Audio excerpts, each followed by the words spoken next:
Hey everybody, Blake here at the Florida Keys History and Discovery Center for a little special treat for you today. So I know we already did our live this morning. We did our live look into the aquariums yesterday, but as I promised, we have a new addition for our tank today.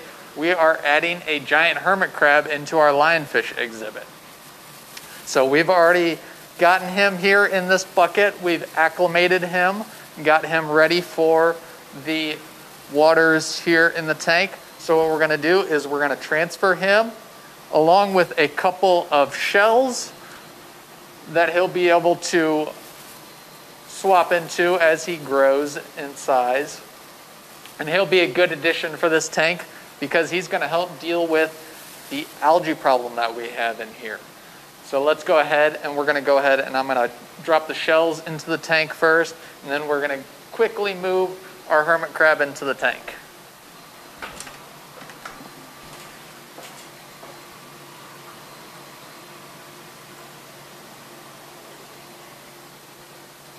So obviously we are taking care when having our hands in the tank here because our lionfish are venomous. So I try and avoid dunking my hands in there because I don't want to have any nasty interactions with the lionfish. So we'll go ahead and just spread these shells out so that the hermit crab can find them if he needs to. And we'll do the same thing with him. Pick him up and gently lower him to the sand bed. So we're going to go ahead and we're going to take him out of here. He's going to probably retreat into his shell. He doesn't know what the heck is going on. But he is a beautiful giant hermit crab, local here to Florida. So we'll take him. We've got a nice grip on him. We'll put him right up front here. And look at that. He is ready to go. He is moving around already.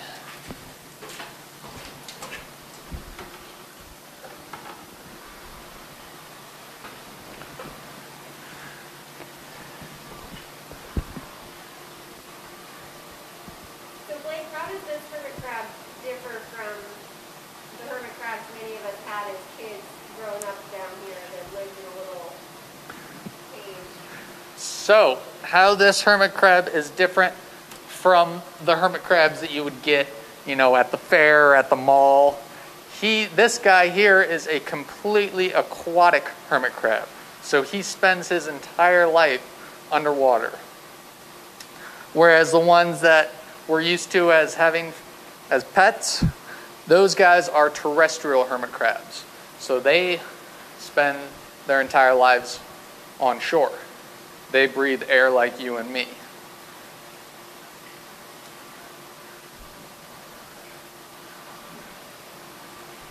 And that's something that's pretty interesting that most people didn't know, is that there were both land and sea hermit crabs, and that they were different.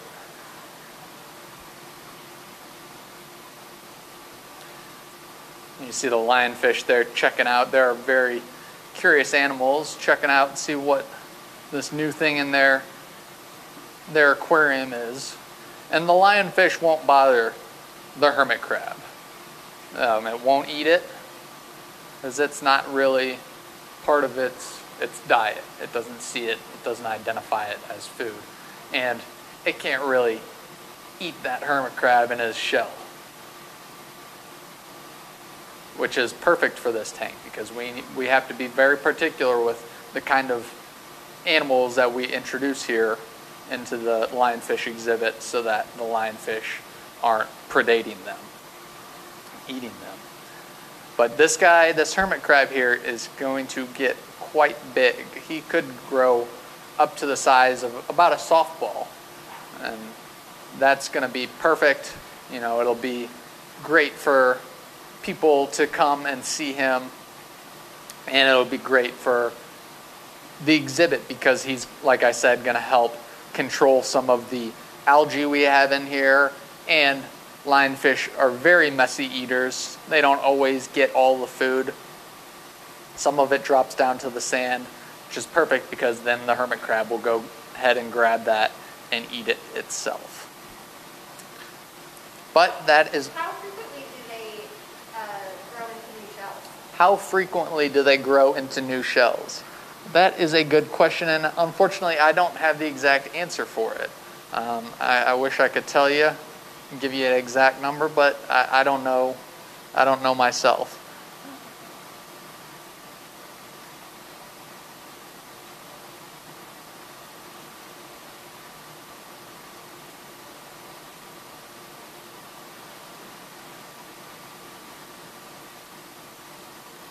But it is interesting, obviously, like Larry, where he molts twice a year at his age, our hermit crab is going to molt too. So when he's going to get bigger, obviously he's going to have to shed his old skin, his old shell, and form a new one. So we're going to be getting molts from him, just like we get molts from Larry. So that'll be a good way for us to view his progression and see how he's growing. But and the molting process is a different process than him moving into a new shell, or is that part of it? Right. It's a different process. So as he gets bigger, he's going to